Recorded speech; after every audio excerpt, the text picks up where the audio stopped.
9 महीने के बाद हम देखते हैं कि बच्चा पैदा होता है, लेकिन अक्सर हम सुनते हैं कि ये 7 महीने में पैदा हो गया। एक खातून है जिसका वाटर बैग फट गया। जब वो वाटर बैग पूरा फट गया और गश ऑफ फ्लूइड हो गया, यानी कि बिल्कुल नीचे पांव तक, पांचे तक पानी आ गया, तो अब हम इसको नहीं रोक सकते। बाहर के मुल्कों में तो इतने अच्छे न्यूनेटल सेटअप्स हैं, आईसीयू है कि वो लोग इस छोटे बच्चे को भी बचा लेते हैं। छोटे बच्चे के लंग्स इमेच्योर हैं, तो वो फेफड़े चूंकि नहीं बने हुए होते तो बच्चा सांस नहीं ले पा रहा होता। शुगर वाली मदर्स में भी तारीख के हिसाब से बच्चा बड़ा आ रहा होता है। प्रीमेच्योर डिलीवरी जो है वो हो जाती है, तो वो बेबी जो है वो हेल्दी होता है या उसको पूरी जिंदगी कुछ मसाइल का सामना रहता है? हमने स्टेरॉइड कवर पूरा किया हुआ था, डेक्सा कवर उसको लगा हुआ है। और अगर प्री टर्म डिलीवरी के दिन बहुत ज्यादा छोटे नहीं है, जैसे 34 वीक्स का बच्चा बड़ा अच्छा स्टेबल रहता है। बाज औकात ऐसा होता है कि 32 वीक्स का बच्चा बहुत कम केसेस में है कि वो बच जाता है। माँ के पेट में अगर 2 बच्चे मौजूद हैं तो वो औरत के लिए भी मुश्किल होता है या नॉर्मली जिस तरह से एक बेबी की डिलीवरी हो रही होती है उसी तरह से दूसरा होता है? जी बिल्कुल मुश्किल हो जाता है, प्रेग्नेंट खवातीन के लिए मुश्किल हो जाता है ट्विन बेबीज को कैरी करना,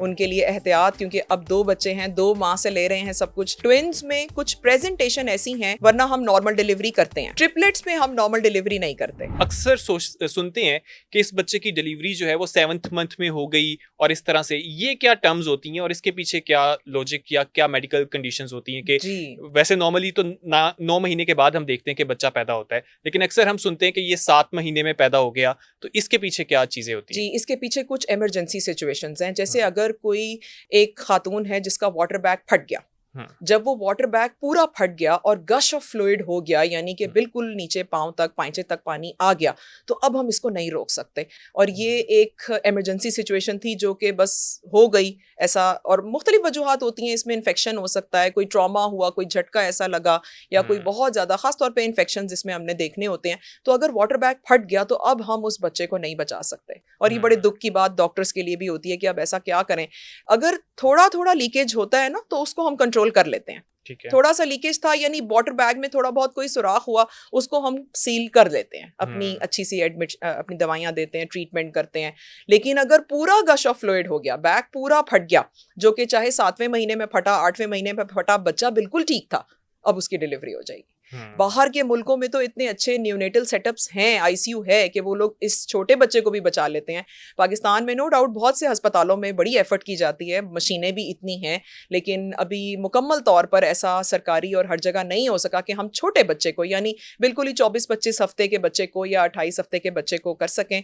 लेकिन बहुत कोशिश होती है ऐसे में, क्योंकि छोटे बच्चे के लंग्स इमेच्योर हैं, फेफड़े नहीं बने हुए होते, तो वो फेफड़े चूंकि नहीं बने हुए होते तो बच्चा सांस नहीं ले पा रहा होता। और यही काम डायबिटिक मदर्स के साथ होता है। शुगर वाली मदर्स में भी तारीख के हिसाब से बच्चा बड़ा आ रहा होता है, तो उसके भी लंग्स का मसला बन जाता है। सो प्री टर्म डिलीवरी में सबसे ज्यादा तो ये वाला मसला है। दूसरा, इन्फेक्शन। एकदम कोई इन्फेक्शन हुआ कि बच्चेदानी का मुंह खुलना शुरू हो गया, दर्दें आना शुरू हो गई विदाउट एनी रीजन, तो ये भी हो जाता है। ऐसी सिचुएशन में हम सरक्लाज लगा देते हैं, यानी बच्चेदानी के मुंह पे टांका लगा देते हैं। तो वो सरक्लाज काफी हद तक प्रिवेंट करता है प्री टर्म डिलीवरी को। लेकिन वक्त से पहले पैदाइश, वो भी पूरे बने बनाए बच्चे की, उसमें बहुत कम कंडीशंस हैं, जो कि जिसमें मैंने बताया कि एकदम से वाटर बैग का फट जाना या दर्दें कुदरती आ जाना। वो माएँ जिनकी पुराने बच्चों की हिस्ट्री होती है ना, उन्हें वक्त से पहले दर्दें आती हैं, उन्हें अगले बच्चे में भी आ सकती हैं।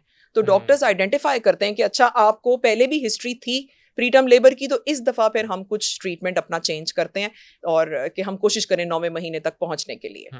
और अगर किसी की डिलीवरी, प्रीमेच्योर डिलीवरी जो है वो हो जाती है, तो वो बेबी जो है वो हेल्दी होता है या उसको पूरी ज़िंदगी कुछ मसाइल का सामना रहता है?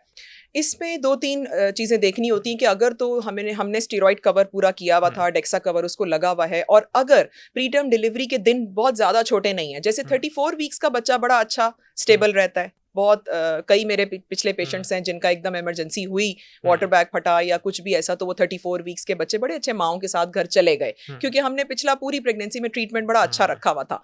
लेकिन बाज़ औकात ऐसा होता है कि 32 वीक्स का बच्चा बहुत कम केसेस में है कि वो बच जाता है। और अल्लाह की ज़ात है, डेफिनेटली मेडिकल साइंस से आगे ही कुदरत है। हम कभी भी ये नहीं कहते कि डॉक्टर्स हर हाल में इसको कर लेंगे। अगर अल्लाह ने चाहा तो वो जान जितने अरसे के लिए आई है वो पूरा होगा। अभी मैं आपको बताऊं कि कुछ एक एबनॉर्मल बेबी था और वो 31 वीक्स पे था, हमने उसको डिलीवर किया।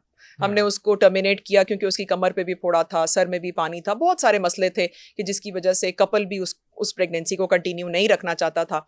आप बिलीव करें कि वो बच्चा पैदा होने के बाद सारी रात जिंदा रहा। हम इंतजार में थे कि, और माँ बाप ने भी यही कहा हुआ था कि जितनी सांसें ये लिखवा के आया है वो पूरा करेगा, हम कुछ नहीं करेंगे। तो हमने मेडिकल, हम लोग डॉक्टर्स ने भी कुछ नहीं किया, उसको जिस एनवायरनमेंट में हमने रखना था वो पूरा किया। और हमें पता था कि 30 वीक्स का है तो बहुत मुश्किल है कि ये सस्टेन कर सके, सर्वाइव कर सके।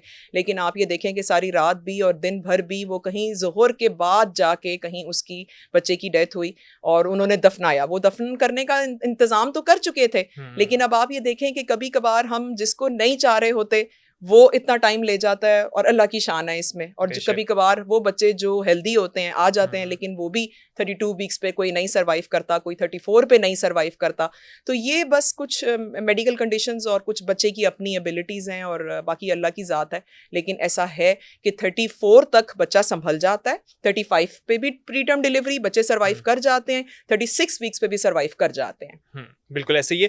अच्छा, बहुत से लोगों की ख्वाहिश होती है कि उनके बच्चे जो हैं वो ट्विन्स हों, ठीक है, और ये कुदरत की तरफ से भी होता है। बहुत से लोग तो इस पे अब ट्रीटमेंट भी आ चुके हैं, मुख्तलिफ करवाते हैं।